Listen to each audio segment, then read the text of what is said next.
Baik, bismillahirrahmanirrahim. Assalamualaikum warahmatullahi wabarakatuh.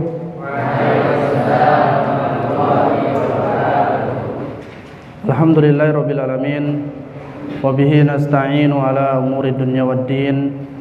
Wassalatu wassalam ala asyrafil anbiya'i wal mursalin nabiyina Muhammadin wa ala alihi wa ashabihi ajma'in.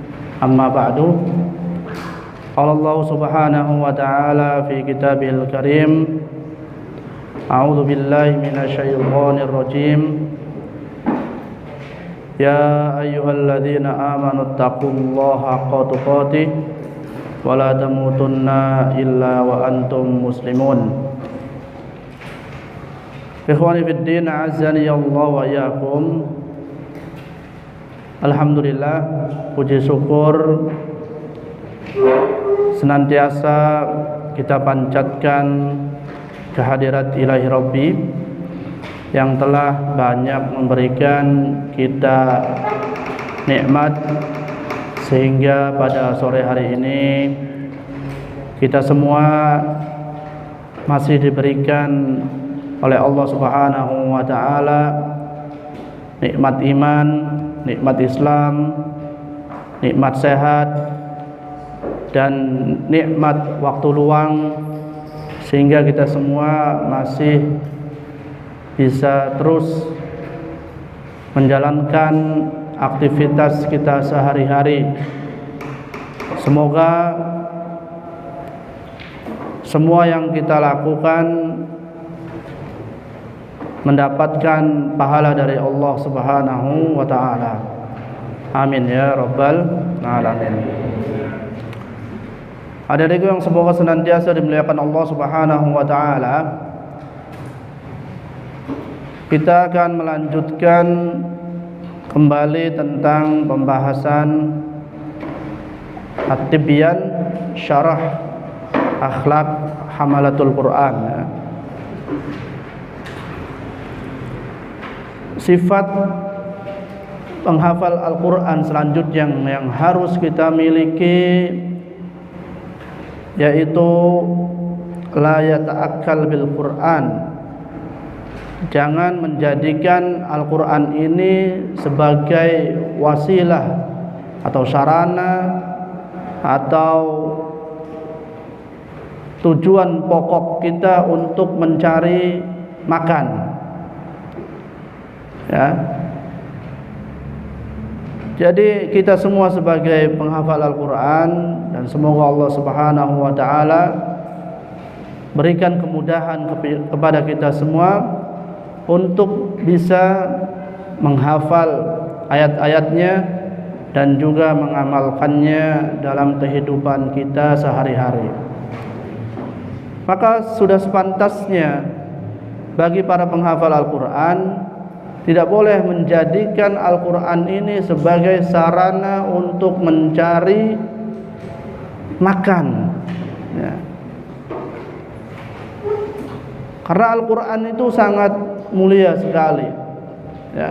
Hendaknya kita mencari keutamaan-keutamaan yang Allah Subhanahu wa ta'ala dan Rasulullah SAW berikan keutamaan bagi mereka para penghafal Al-Quran. Di antaranya khairukum man ta'allama al-Qur'ana wa 'allamahu, sebaik-baik kalian adalah orang yang belajar Al-Quran dan yang mengamalkannya. Nah, berarti orang yang belajar Al-Quran, orang yang menghafal Al-Quran adalah orang yang baik. Inilah kita yang harus kita cari dan kita harapkan agar menjadi orang yang terbaik. Kemudian dalam hadis lain Rasulullah SAW menyebutkan, ya, Iqra wartaqi warattil kama kunta turattilu fid dunya fa inna manzilataka inda akhir ayatin taqra'uha.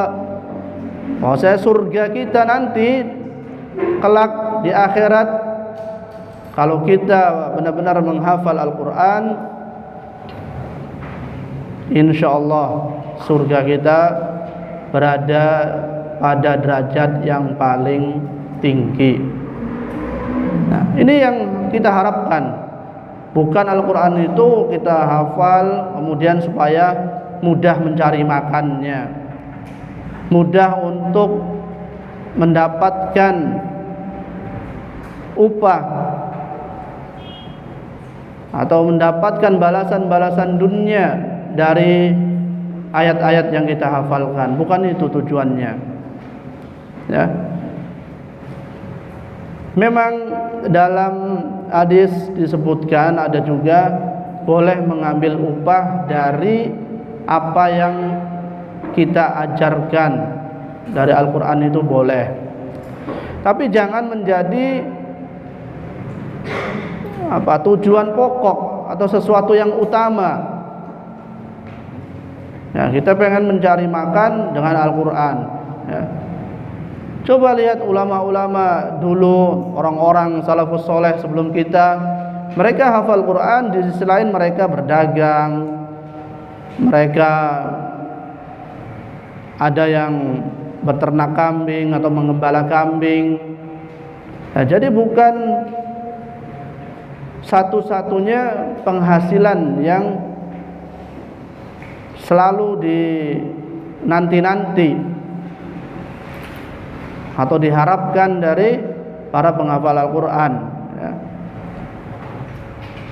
Memang Rasulullah SAW, ya, di dalam hadisnya menyebutkan inna ahaqqa ma akhadtum alaihi ajra kitaballah, ya.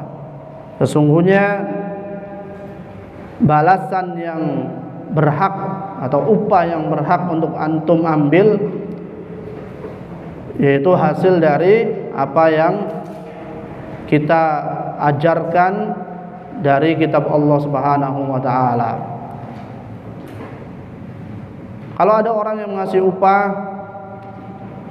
dari Al-Quran yang kita ajarkan, boleh kita untuk mengambilnya. Tapi lebih baik kalau kita sudah cukup dengan penghasilan yang lain, ya lebih baik tidak usah diambil. Dulu waktu saat kecil, ya, di musola-musola itu banyak sekali ustadz-ustadz yang mengajarkan Al-Quran, ya. Dan mereka tidak mentarif setiap siswanya itu atau setiap muridnya untuk membayar uang atau membayar upah kepada gurunya, ya. Setiap maghrib santri-santri datang atau murid-muridnya datang belajar Al-Quran, dari mulai tidak bisa mengucapkan alif, ba, ta, sampai bisa membaca Al-Quran, bahkan sampai bisa membaca kitab yang tidak berharokat. Tidak ada mereka meminta upah kepada murid-muridnya tersebut. Nah, selayaknya kita pun harus mengikuti orang-orang terdahulu kita, ya. Cukuplah kita mengharapkan keutamaan dan imbalan dari Allah dan Rasulnya. Akan keutamaan para penghafal Al-Quran, para pengajar Al-Quran, ya. Jangan menjadikan Quran ini sarana untuk memenuhi makan kita. Jangan, ya. Makanya nanti antum kalau jadi ustadz, jadi kiai di kampungnya, usahakan kita punya penghasilan lain selain dari mengajarkan Al-Quran. Syukur kita tidak mengambil upah sedikit pun dari Al-Quran yang kita ajarkan. Nah, ini yang lebih baik, gitu, ya. Kemudian juga wala yuhibbu an tuqdalahu bil hawaij, dan dia tidak suka untuk dipenuhi segala kebutuhannya karena sebab dia hafal Quran, atau mempromosikan dirinya supaya kebutuhannya itu dipenuhi dengan mengatakan saya hafal Quran, saya hafid Quran, sehingga semua kebutuhannya dipenuhi. Ustaz ambil contoh seperti ini. Nah, ketika antum mungkin, ya, mau makan, ya, di salah satu warung, kemudian mempromosikan dirinya, Pak, Bu, saya hafal Quran loh, gratis dong. Nah, berarti pengen kebutuhannya itu dipenuhi karena sebab dia menghafal Quran. Atau antum mau berenang ya, pergi ke tempat renang, kemudian bilang ke penjaganya, "Pak, diskon dong atau gratisin dong, kita penghafal Al-Quran loh." Nah, jangan seperti itu ya, karena ada hal yang lebih utama daripada kita hanya meminta sesuatu yang sepele tersebut ya. Antum adalah ahlul Quran, ahlullah, antum keluarga Allah, antum orang yang khusus di sisi Allah Subhanahu wa taala, maka harus bisa menjaga wibawa kita ya. Jangan merendahkan diri di hadapan orang. Kayak tadi kan jadi seperti orang yang minta-minta ya. Mau beli sesuatu, promosikan dirinya, "Diskon dong Pak, kita kan penghafal Al-Quran, kita hafid Quran." Nah, jangan selalu dijadikan profesi kita atau kondisi kita ini untuk mencari dunia yang hina tadi ya. Kita harus punya wibawa dan menjaga kehormatan kita sebagai penghafal Al-Quran. Kalau antum bisa bayar penuh, ya udah bayar penuh, bahkan harus mungkin dilebihkan kalau mau ya. Jangan malah minta diskon, minta korting, atau bahkan minta gratisan dengan embel-embel saya penghafal Al-Quran atau saya hafid Quran. Jangan ya. Seorang hafid Quran harus memberikan contoh atau akhlak yang baik ya. Kalau antum mampu, ya tadi malah kasih lebih. Ada orang yang jualan, nah antum yang tadinya harganya mungkin 10.000, antum kasih lebihkan, bisa 15.000 atau 12.000 ya. Nah itu jangan malah kita minta diskon, kemudian menyebutkan diri kita sebagai penghafal Al-Quran. Nah ini malah merendahkan dirinya sendiri dan merendahkan para penghafal Al-Quran ya. Kemudian wala yas'a bihi ila abna'il muluk wala yujalisuhu bihil aghniya liyukrimu. Nah ini juga tidak pantas dimiliki oleh para penghafal Al-Quran ya. Dia mendatangi anak-anak raja, mendatangi anak-anak orang kaya, supaya apa? Supaya dimuliakan atau supaya makmur hidupnya ya. Kalau dekat-dekat dengan orang kaya mungkin, atau dekat dengan anak penguasa, anak pejabat, supaya apa?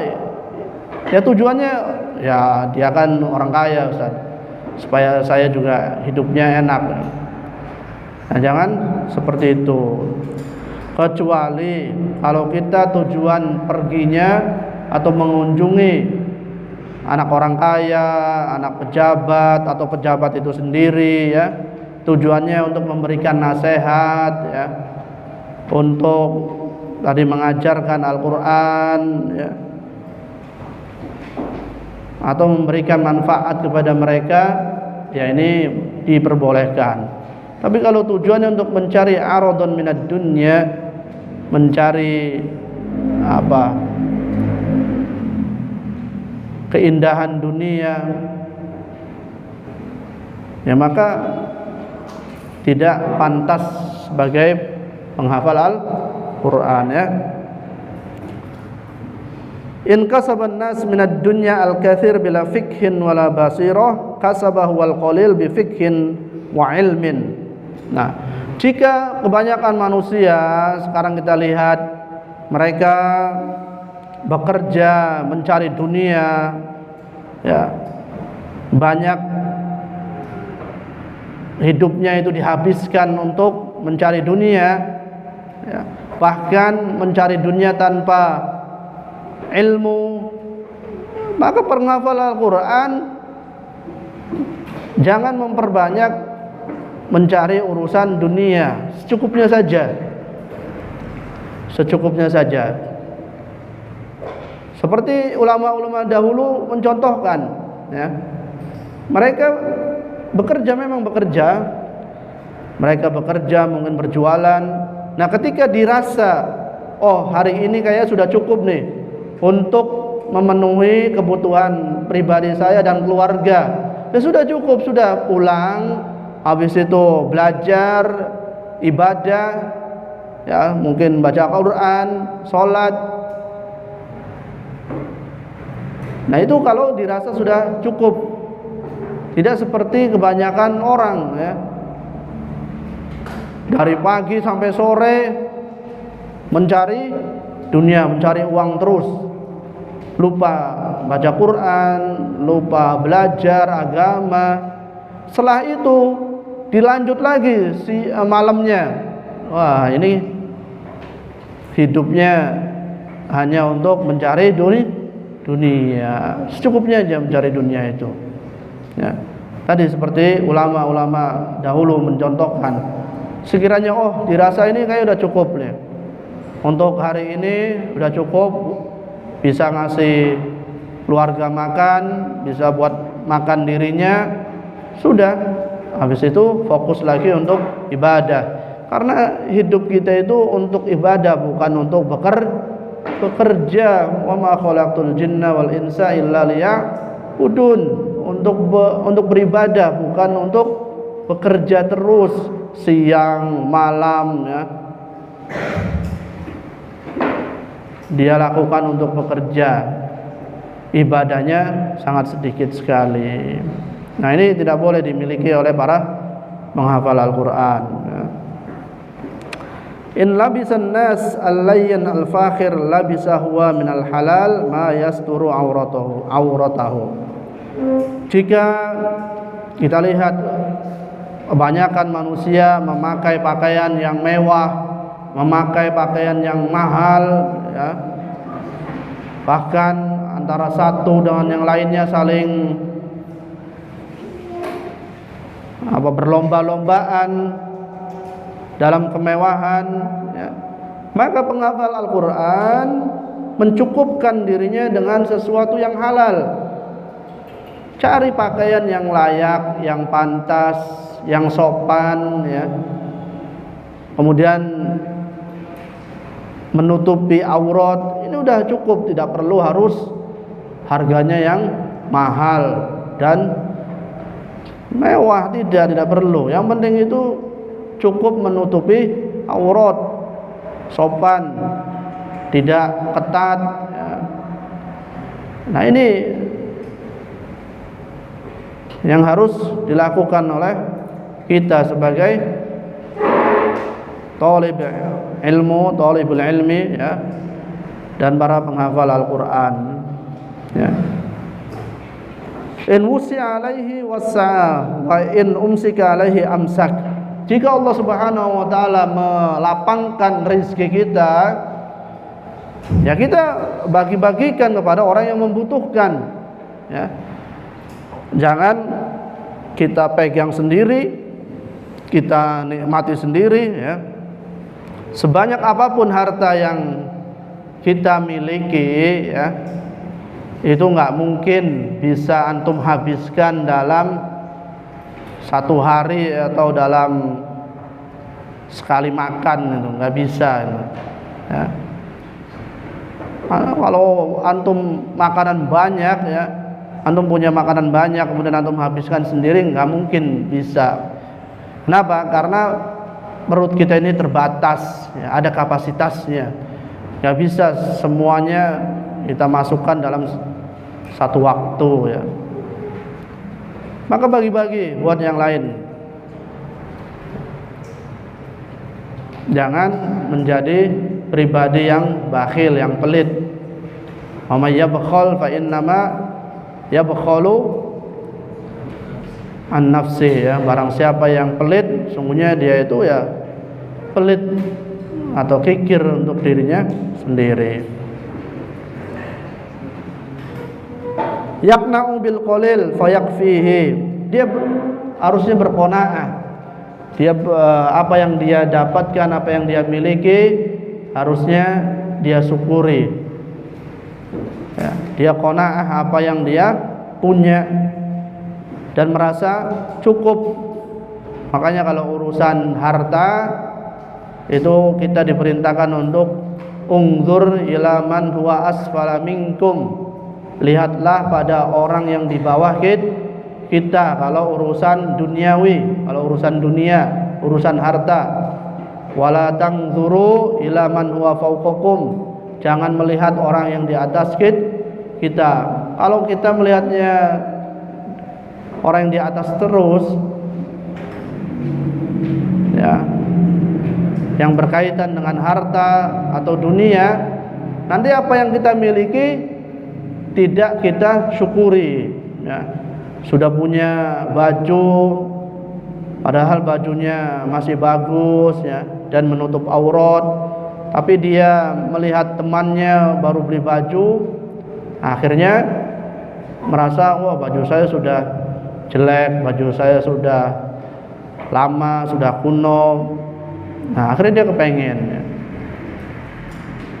Sudah punya kendaraan, karena dia selalu melihatnya orang di atasnya, akhirnya tidak disyukuri, ya, dengan kendaraan yang dia miliki. Padahal ada orang yang tidak punya kendaraan, yang mana dia harus berjalan kaki kemana kemari, yang mana dia harus naik kendaraan umum, ya, karena dia tidak punya kendaraan pribadi.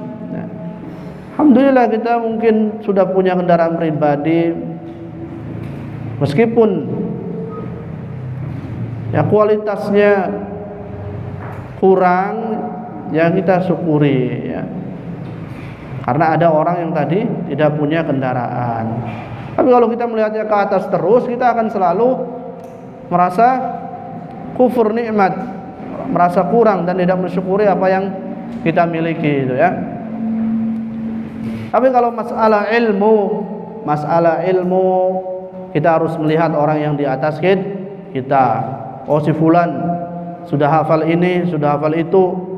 Nah, kita harus melihat dia, gitu. Saya pengen seperti dia. Makanya Nabi menyebutkan la hasada illa fi isnain. Tidak ada hasad bagi dua orang tersebut, itu. Yaitu orang yang diberi ilmu, ya, kemudian dia gunakan atau amalkan ilmunya tersebut siang dan malam. Nah, kita iri dengan orang tersebut, ya. Hendaknya kita irinya pada iri yang didasari dengan ilmu. Wa yahdzar ala nafsihi minad dunya ma yutaghihi. Hendaknya waspada terhadap dunia yang dapat melenakannya. Waspada terhadap dunia yang dapat melalaikannya, ya. Banyak orang itu kalau sudah urusan dunia banyak yang lalai, banyak yang lupa, banyak yang terjerumus, ya, pada kemaksiatan, ya. Dulunya sebelum dia dilapangkan rezekinya, dia menjadi orang yang taat, dia menjadi hamba yang soleh, rajin ibadah. Tapi ketika Allah Subhanahu wa ta'ala lapangkan rezekinya, akhirnya dia lupa dengan ibadahnya dan dia terjerumus dalam kemaksiatan. Sebagaimana yang sering kita dengar kisahnya, dan itu menjadi pelajaran bagi kita semua. Ya, Qarun itu dulunya tidak punya harta, tapi ketika Allah Subhanahu wa ta'ala lapangkan rezekinya, apa yang dikatakan oleh Qarun? Innama utituhu ala ilmin indi. Sungguhnya saya dapatkan harta ini, ya, atas jerih payah saya, atas kepintaran saya. Nah, jadi kita harus berhusnudzon kepada Allah Subhanahu wa taala. Kalau sekiranya Allah Subhanahu wa taala tidak melapangkan rezeki kita, Allah memberikan rezeki kita hanya apa yang dapat kita makan atau hanya untuk memenuhi kebutuhan kita sehari-hari, kita harus bersyukur. Karena bisa jadi kalau kita diberikan kemewahan, diberikan kekayaan, kita tidak mampu menjalani ujian tersebut sebagaimana yang dijalani oleh Qarun. Karena yang namanya ujian itu bukan kefakiran saja, ya. Kekayaan juga bagian dari ujian, ya. Jadi bukannya orang miskin, orang fakir saja yang disebut sebagai orang yang diuji, tapi orang yang kaya pun sebenarnya dia diuji. Ya, untuk apa hartanya dia habiskan, ya. Apakah dengan hartanya tersebut menjadikan dia itu bertambah taat kepada Allah Subhanahu wa taala, atau malah menjadi ingkar atau semakin menjauh dari Allah Subhanahu wa taala? Allah Subhanahu wa taala mengatakan dalam firman-Nya, kalla innal insana la yatgha ar-ra'ahus taghna. Banyak orang itu, ya, tadi itu melampaui batas ketika dia diberikan kekayaan, dia dimudahkan oleh Allah Subhanahu wa taala dalam masalah rizki, ya. Akhirnya dia melampaui batas, akhirnya dia lupa untuk mendekatkan diri ketika melihat dirinya itu berkecukupan, ya. Namun bukan berarti kita tidak boleh kaya, ya. Butuh juga kita untuk menjadi orang kaya, karena kalau orang Islam miskin semua, nanti siapa yang akan membantu saudaranya, ya. Banyak fakir miskin yang perlu kita bantu, banyak orang-orang du'afa, orang-orang yang lemah yang harus kita bantu. Nah, nanti kalau orang muslimnya miskin semua, nanti nggak ada yang bantu. Tapi ya tadi perlu diwaspadai, kalau kita dimudahkan rezeki kita, dilapangkan rezeki kita, jangan sampai kita itu menjadi sombong dan melampaui batas. Yatba'u wajibatil Quran was sunnah. Ya, hendaknya sebagai penghafal Al-Quran senantiasa mengikuti apa yang telah diwajibkan oleh Al-Quran dan sunnah. Kalau Al-Quran dan sunnah berkata wajib, ya nggak boleh ada kompromi lagi, ya, kita harus ikuti, kita harus jalankan, ya. Apabila Al-Quran dan sunnah mengatakan perkara ini wajib, ya kita harus menjalankannya dengan sepenuh hati, ya. Ya'kulu at-ta'ama bi'ilmin wa yashrabu bi'ilmin wa yalbisu bi'ilmin wa yanamu bi'ilmin wa yujami'u ahlahu bi'ilmin wa yashabul ikhwan bi'ilmin yazuruhum bi'ilmin wa yasta'dhinu alaihim bi'ilmin yujawiru jarahu bi'ilmin. Semuanya harus berdasarkan ilmu, ya. Makanya kita itu butuh belajar, karena kalau tidak belajar kita nanti akan bingung dan pasti akan terjatuh pada kesalahan. Tapi kalau kita hanya belajar, insya Allah apa yang kita lakukan itu semua didasari dengan ilmu, ya. Ketika dia makan, ya makannya itu didasari dengan ilmu, ya. Makan dengan tangan kanan, kemudian sebelumnya membaca bismillah, dan memilih makanan-makanan yang baik, makanan-makanan yang halal, bukan makanan yang haram. Nah, itu karena menghafal Al-Quran itu ya kulut ta'am bi ilmin, dia makannya itu didasari dengan ilmu.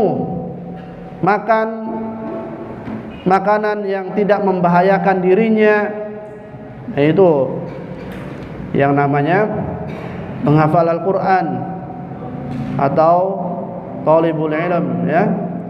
Jadi semuanya harus didasari dengan ilmu, nggak asal makan-makan saja. Punya orang dimakan, ya. Habis itu makannya dengan tangan kiri, ya, sambil berdiri pula. Meskipun memang ada riwayat yang membolehkan makan sambil berdiri, tapi lebih baiknya adalah dengan duduk, ya. Nah, maka sebagai pelajar dari dalam masalah makan pun kita harus dengan ilmu. Minum harus didasari ilmu, ya. Kemudian berpakaian juga harus didasari dengan ilmu. Ketika kita memakai pakaian, membaca doa, tadi memilih pakaian yang sopan, ya, tidak mencolok, tidak membentuk lekukan tubuh kita, kemudian tidak tipis, tidak merayang, dan juga mungkin tidak memilih gambar. Kalau situ ada gambar, ya, ada tulisan yang mana tulisannya itu dapat mengganggu saudaranya, baik dalam sholat ataupun di luar sholat, ya. Nah, ini penghafal Al-Quran semuanya harus didasari dengan ilmu. Berpakaian saja harus dengan ilmu itu, ya. Wa yanamu bi ilmin, kemudian tidur pun dengan didasari ilmu. Nah, bagaimana adab bertidur, adab tidur, ya, baca doa, atau lebih bagus lagi sebelumnya diawali dengan wudu supaya kita itu tidur dalam keadaan suci, ya. Kemudian posisi tidurnya seperti apa. Nah, ini semua ada ilmunya, tidak sembarangan. Ayahsabul insanu ayyutraka sudah. Apakah mengira kita itu sebagai manusia diciptakan kemudian dibiarkan begitu saja seperti binatang itu? Ya, kalau kita seperti binatang sih, kayak ayam apa, nggak tahu tuh makannya dari mana, tidurnya di mana, ya, posisi tidurnya seperti apa. Itu binatang, tidak ada perintah dan larangan. Tapi kalau manusia ada namanya perintah dan larangan, ya, kita berbeda dengan binatang. Tapi kalau manusia tidak belajar dan tidak punya ilmu, ya, dia itu lebih sesat daripada binatang, bahkan lebih rakus daripada binatang. Binatang itu kadang-kadang kalau ada sesuatu yang dia tidak sukai, ya ditinggalkan, ya. Atau kadang-kadang kalau dia suka, ya udah itu saja gitu. Contoh binatang-binatang buas, kalau dia sukanya makan daging, ya udah sukanya daging saja, nggak suka namanya tumbuh-tumbuhan, sayur-sayuran, ya, apalagi uang, ya. Tapi kalau manusia daging suka, sayur suka, uang suka, semuanya suka, kan. Nah, makanya kalau kita tidak diiringi dengan ilmu, ini manusia ini ulaika kal an'am, mereka itu seperti binatang, balhum adol, bahkan lebih sesat lagi daripada binatang-binatang tadi, ya. Makanya kita kalau pengen mulia status kita harus punya ilmu.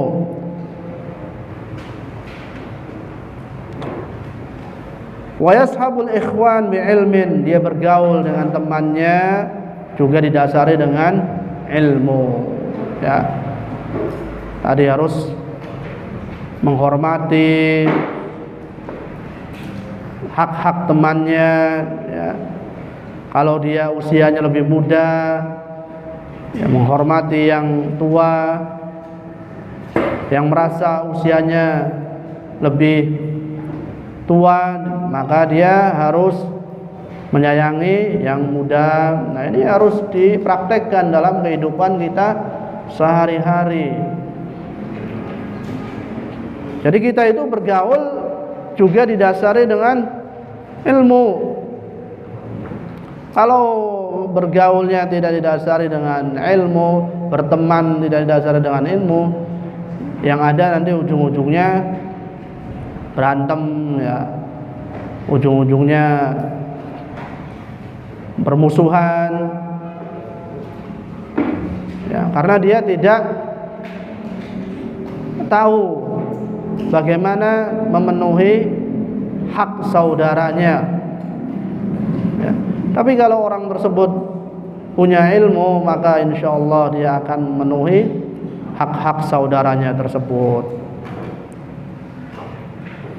Yazuruhum bi'ilmin, bahkan ketika kita berziarah mengunjungi saudara kita pun ya harus dasari dengan ilmu, ya. Kapan waktu ziarah yang tepat? Masa berkunjung ke rumah teman kita jam 12 malam? Apakah ini adalah waktu yang tepat? Ya. Harus pakai ilmu, ya. Kemudian kita minta izin terlebih dahulu kepada yang bersangkutan, apakah kita boleh berziarah, apakah boleh berkunjung, ya, kapan waktunya. Nah, ini juga harus didasari dengan ilmu. Jangan dia udah teman dekat saya, udah akrab, tetap saja kita harus menghormati haknya, ya. Mungkin dianya lagi sibuk atau ada keperluan, tetap kita harus minta izin terlebih dahulu. Wa yasta'dzinu alaihim bi'ilmin, kemudian meminta izin kepada orang yang akan kita ziarahi, tentu atas dasar ilmu. Belum diizinin langsung berangkat saja, pintunya belum dibukain asal buka saja. Nah, ini berarti dia tidak punya ilmu dalam hal ini, ya. Yujawiru jarahu bi'ilmin, dalam bertetangga pun butuh ilmu. Nah, setiap kita pasti punya tetangga. Ada yang rumahnya nggak punya tetangga, atau ada yang tidak punya tetangga di samping kanan kiri depan belakang. Semuanya kita punya tetangga, kan? Nah, berarti antum harus belajar ilmunya, bagaimana ilmu bertetangga yang baik, supaya nggak cekcokan terus, nggak tukaran terus, nggak ribut terus. Nggak enak kalau sesama tetangga ribut terus, nggak enak. Hidup kita itu terasa sempit, ya. Dunia yang luas ini jadinya terasa sempit karena kita sama tetangga ribut terus. Saya kan masih di pondok, Ustaz, jadi belum pulang ke rumah, jadi belum punya tetangga. Tetangga itu ya bisa diartikan kalau secara luas, ya, ya ada tetangga kamar, ya, atau tetangga ranjang kita samping siapa, itu bisa tetangga. Atau kamar antum dengan kamar yang lain, nah itu tetangga. Atau bisa juga di kelas, tempat duduk kita berdampingan dengan siapa, di depan siapa, ini juga tetangga kita. Jadi tetangga itu bukan orang yang rumahnya di samping kita saja. Memang itu makna secara umum seperti itu orang. Bahkan ulama ada juga yang mendefinisikan tetangga itu yang rumahnya 40 rumah dari rumah kita ya. Kanan, kiri, depan, belakang. Nah, kalau antum hitunglah dari rumah antum 40 rumah, itu berarti tetangga kita gitu. Ada yang mengartikan seperti itu ya. Nah, untuk saat ini tetangga kita adalah tadi teman-teman kita yang ada di sekitar ya. Teman duduk kita, ya, teman kamar kita. Maka kita harus berbuat baik, menghormati hak-hak tetangga kita supaya kita hidupnya enak, tentram, nyaman, tenang.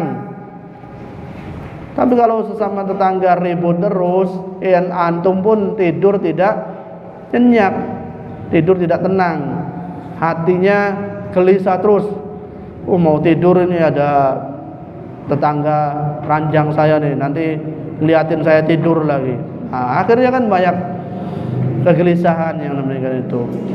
Ya. Nabi Muhammad SAW ya, selalu diingatkan oleh malaikat Jibril. Mazala Jibril yusini bil jar hatta yakadu an yuwarithahu ya. Jibril itu terus menasehati, terus menyuruh Nabi Muhammad SAW untuk berbuat baik kepada tetangga ya. Suruh lagi, nyuruh lagi. Terus ini nyuruhnya tidak hanya sekali, 2 kali, tapi berkali-kali. Sampai Nabi Muhammad mengira ini jangan-jangan ada ayat atau perintah untuk ngasih warisan nomor tetangga ini. Karena saking seringnya perintah untuk berbuat baik kepada tetangga.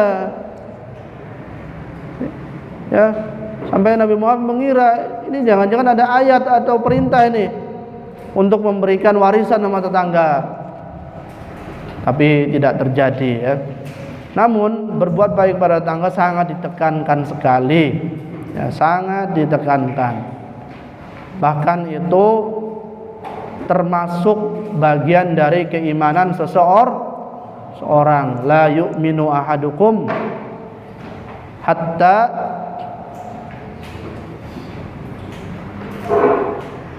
man kana yu'minu billahi wal yaumil akhir falyukrim jarahu. Barang siapa yang beriman kepada Allah dan hari akhir, maka harus memuliakan tetangganya, menghormati tetangganya ya.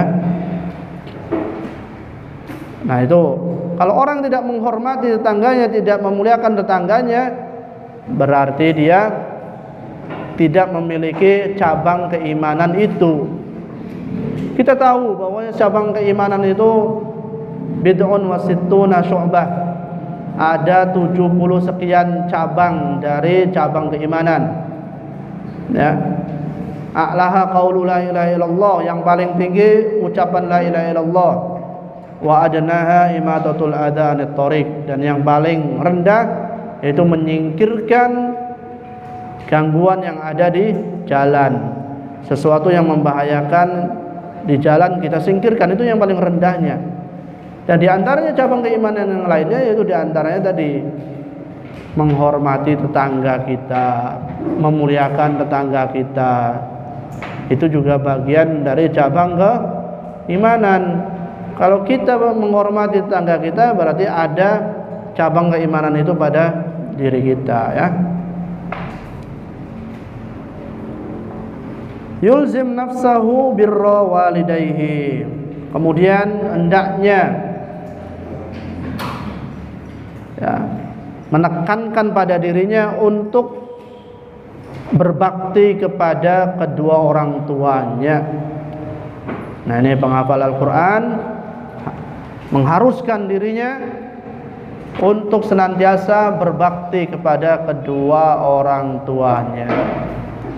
Perintah berbakti kepada kedua orang tua itu sangat besar sekali dan sangat utama.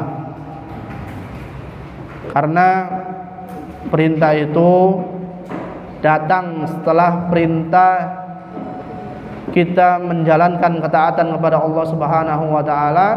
Kemudian Allah memerintahkan untuk berbakti kepada kedua orang tua. Berarti berbakti kepada orang tua itu sangat agung, sangat utama sekali. Sebagaimana firman Allah Subhanahu wa taala dalam surat Al-Isra, wa qada rabbuka alla ta'budu illa iyyahu wa bil walidaini ihsana imma yablughanna 'indakal kibara ahaduhuma aw kilahuma fala taqul lahumā uffin wa la tanharhumā wa qul lahumā qawlan karīmā wakhfid lahumā janāhad dhulli minar rahmah wa qur rabbirhamhumā kamā rabbayānī shaghīrā. Jadi hendaknya kita berbuat baik kepada kedua orang tua kita itu, bagaimanapun kondisi mereka, ya, hendaknya kita berbuat baik, ya. Wa yakhfid lahumā janāhahu, dan hendaknya kita merendahkan diri kita di hadapan mereka, ya.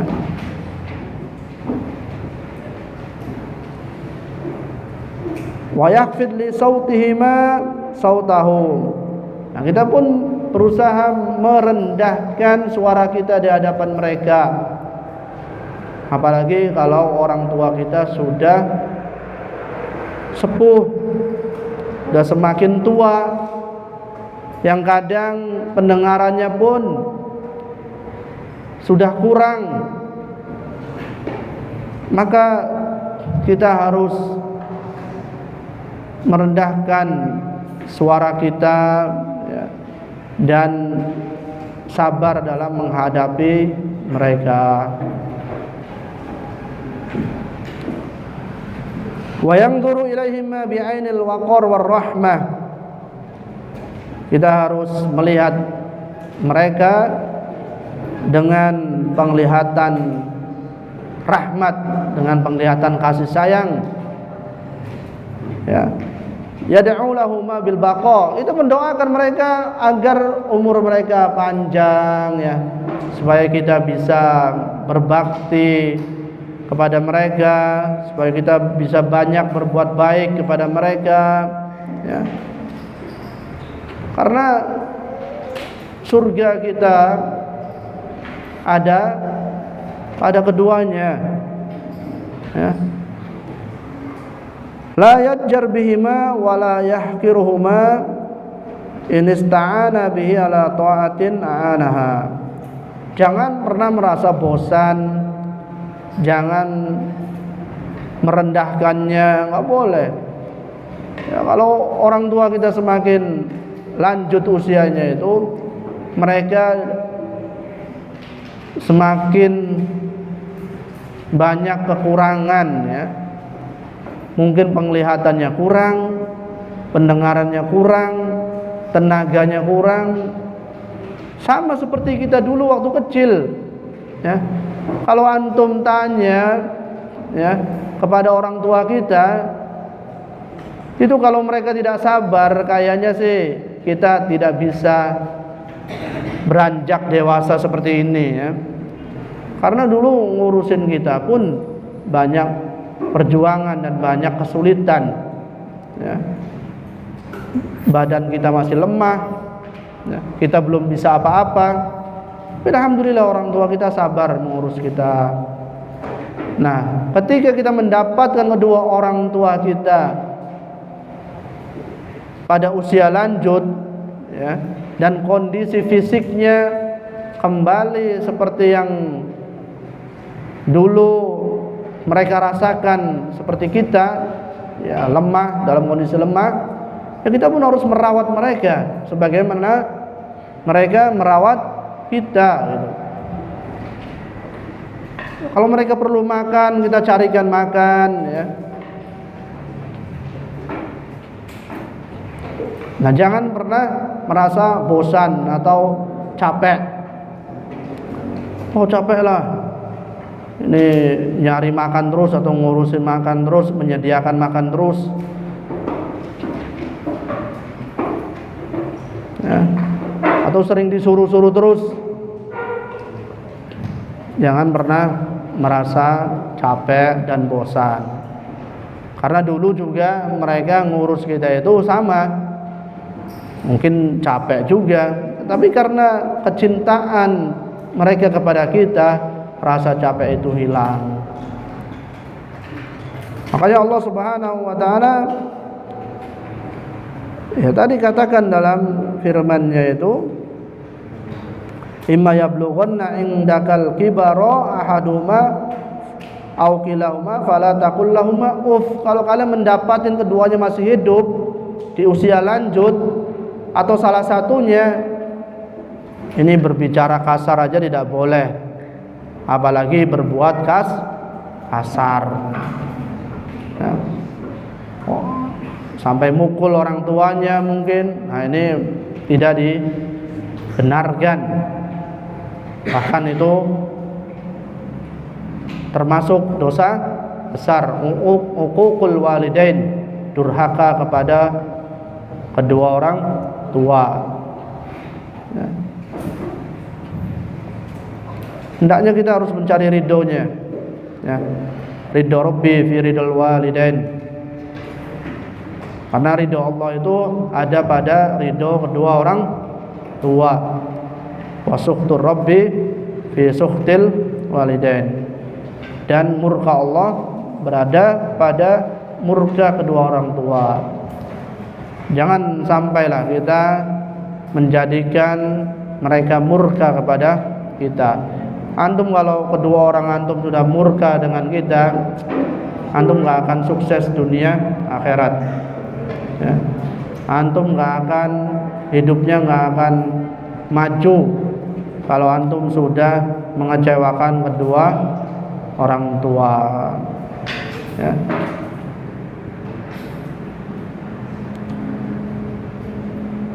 In ista'ana bi ala ta'atin a'anahuma.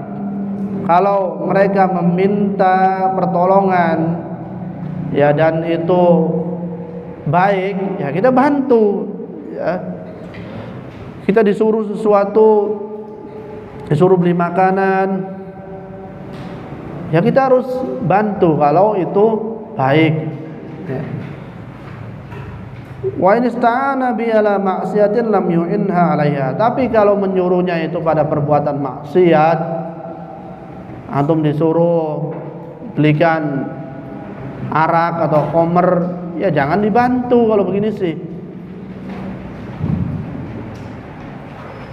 Karena itu perbuatan maksiat. Tapi tidak boleh juga kita menolaknya dengan kasar. Tetap harus dengan hikmah, dengan baik. Ya, jangan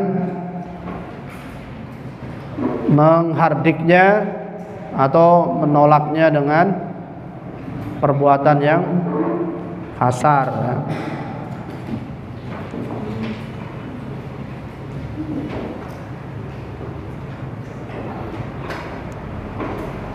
Karena Allah Subhanahu wa taala mengatakan wa ta'awanu 'alal birri wat taqwa wa la ta'awanu 'alal itsmi wal udwan. Kita itu diperbolehkan untuk saling tolong menolong dalam albir wa taqwa, kebaikan dan takwa. Kalau perbuatan itu menjadikan diri kita takwa dan perbuatan itu baik, ya silakan tolong menolong antara satu dengan yang lain, termasuk menolong kedua orang tua kita kalau butuh pertolongan. Tapi kalau perbuatan tersebut mengandung dosa dan permusuhan atau mengandung maksiat, maka jangan dituruti.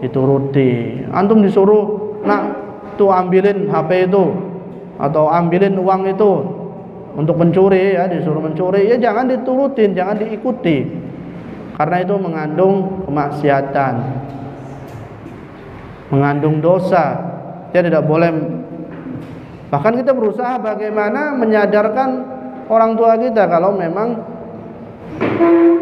ada perintah-perintah yang mengarahkan pada perbuatan dosa dan maksiat. Nah, berusaha kita sebagai anak yang punya ilmu, ya, salah satu cara untuk menyelamatkan orang tua kita, ya kita berikan nasihat, kita arahkan mereka agar kita bisa kumpul nanti di akhirat, bukan hanya di dunia. Tentunya kita mengharapkan semua keluarga kita ini bisa dikumpulkan di akhirat kelak, ya. Alangkah indahnya kalau kita dikumpulkan di dunia juga nanti kita beserta keluarga kita, orang tua kita, ya, dikumpulkan bersama-sama di surga Allah Subhanahu wa ta'ala. Yasilur rahim wa yakrahul qati'ah man qata'ahu lam yaqta'hu. Nah, penghafal Al-Quran harus memiliki sifat selalu senantiasa menyambung silaturahmi, ya, sambung terus silaturahmi. Meskipun orang yang kita sambung silaturahminya itu mereka berbuat yang tidak baik kepada kita atau membalas sesuatu yang buruk, terus sambung terus, ya, jangan putus asa, jangan pernah bosan, terus kita menyambung silaturahmi orang yang pengen memutuskan hubungan dengan kita, ya. Jangan malah ada orang yang pengen memutusin hubungan dengan kita, kitanya pun balas, ya udahlah. Atau biasa anak muda katakan, lo jual gue beli. Nah, jangan begitu, ya. Kalau mereka pengen memutuskan hubungan atau ada saudara kita pengen memutuskan silaturahmi, memutuskan pertemanan, ya, khususnya apalagi dia muslim, ya, kita berusaha menyambung silaturahmi itu. Jangan malah kita memutuskan silaturahmi atau pengen menyambung silaturahmi karena tujuan-tujuan tertentu tadi. Oh, saya pengen bersilaturahmi dengan fulan. Kenapa kalau fulan? Karena fulan itu orangnya kaya. Oh, saya pengen nyambung silaturahmi dengan fulan. Kenapa si fulannya? Karena fulan punya kedudukan, punya jabatan. Nanti kalau ada apa-apa saya bisa minta tolong sama dia. Menyambung silaturahmi bukan tujuannya untuk itu, ya. Menyambung silaturahmi itu agar kita senantiasa selalu menjalankan nasihat, saling menasihati antara satu dengan yang lain, sehingga kita tetap berada dalam ketaatan kepada Allah Subhanahu wa ta'ala, ya. Nabi ingatkan tentang mereka-mereka yang bersilaturahmi tapi tujuannya duniawi. Laisal wasilu bil mukafi'i walakinnal wasilu alladzi idza quti'at rahimuhu wa salaha. Bukanlah orang yang menyambung silaturahmi itu tujuannya pengen ada balasan, ya. Dia menjalin silaturahmi karena pengen ada sesuatu yang diharapkannya, bukan begitu. Walakinnal wasilu alladzi idza quti'at rahimuhu wa salaha. Orang yang menyambung silaturahmi adalah orang-orang yang ketika diputuskan persahabatannya, pertemanannya, silaturahminya, kemudian dia sambung, dia rajut kembali gitu, hubungan tersebut supaya tidak putus. Gimana Ustaz kalau tadi dianya malah nggak mau, menolak atau memperlakukan saya dengan tidak baik? Ya, ada hadis lain yang dapat menenangkan kita. Nah, kalau kondisinya seperti itu, la in kunta kama qulta, kalau kondisinya seperti apa yang kamu katakan, Ustaz saya sudah berusaha menyambung silaturahmi, menjalin pertemanan dengan teman saya tadi, tapi teman saya nggak mau, Ustaz, menghindar terus, bahkan memperlakukan saya dengan sesuatu yang buruk. Kata Nabi apa?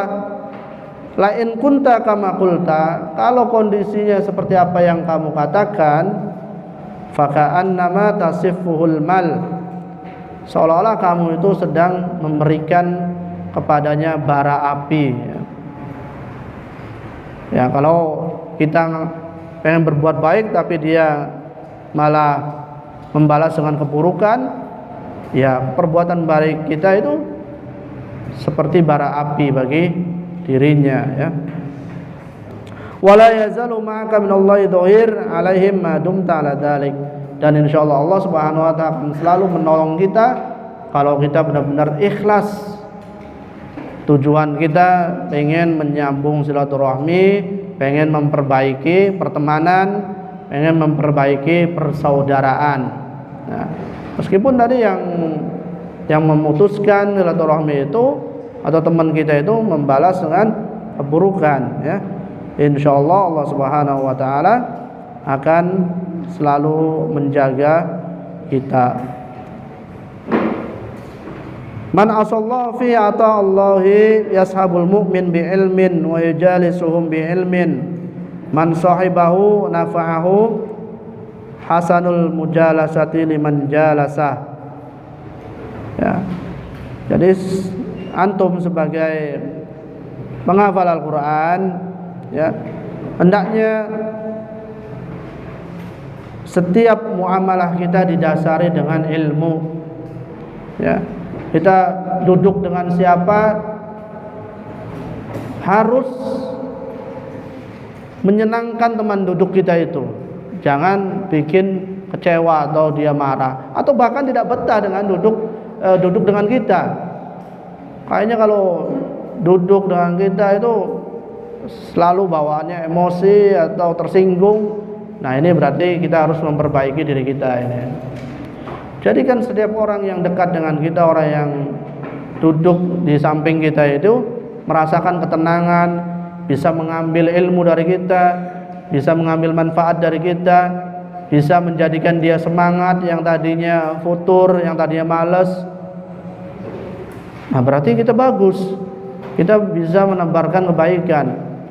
Tapi kalau setiap orang yang dekat dengan kita akhirnya dia benci, dia marah, ya, berarti kita itu banyak yang harus diperbaiki.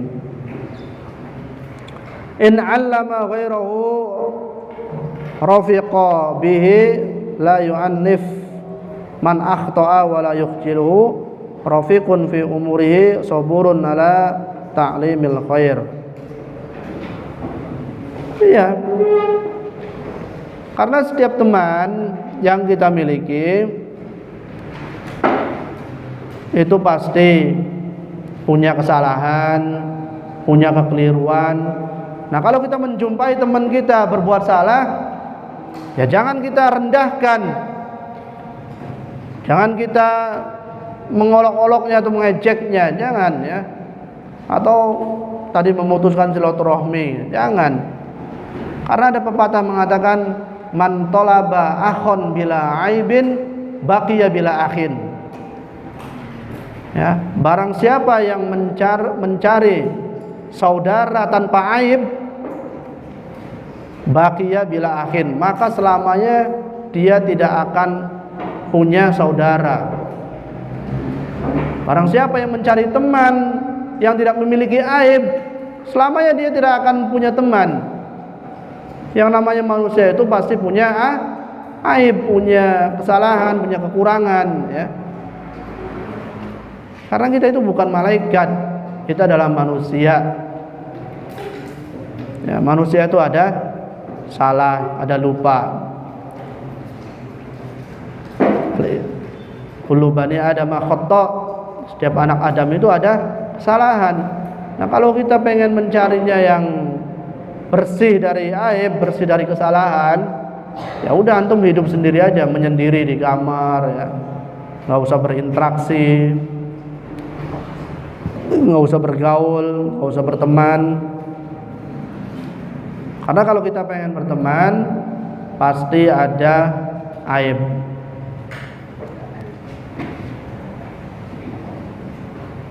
Ya, pasti setiap yang kita jumpai, setiap orang yang berteman dengan kita itu dia punya aib. Maka kalau setiap teman punya aib dan kita juga punya aib, ya marilah kita sibukkan dengan aib kita masing-masing. Ya,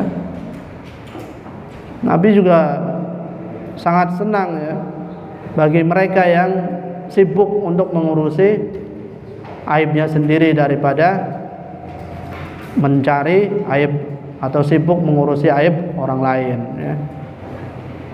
Sibuk ngurusin aib orang lain tapi aib sendiri tidak pernah terlihat, tidak pernah dia ketahui ya. Tapi giliran aibnya saudaranya dia jeli sampai yang kecil-kecil pun dia ketahui. Maka kita harus menyibukkan diri kita dengan diri kita, perbaiki diri kita, dan seiring berjalan waktu semakin banyak hafalan yang kita miliki, sikap kita, akhlak kita pun harus kita perbaiki. Tapi mungkin itu yang dapat kami sampaikan pada sore hari ini. Insyaallah nanti kita akan lanjutkan kembali di pekan yang akan datang. Jika ada pertanyaan silakan ditanyakan. Ada pertanyaan? Baik, kalau tidak ada kita cukupkan sampai di sini. Semoga Allah Subhanahu wa taala memberikan kita ilmu yang bermanfaat dan menghiasi diri kita dengan akhlak yang baik, dan semoga Allah Subhanahu wa taala memudahkan kita semua untuk meniti jalan menuju surganya. Demikian, kurang lebihnya mohon maaf. Kita akhiri dengan membaca kafaratul majlis. Subhanakallahumma wa bihamdika, asyhadu an la ilaha illa anta, astaghfiruka wa atubu ilaik. Wassalamualaikum warahmatullahi wabarakatuh.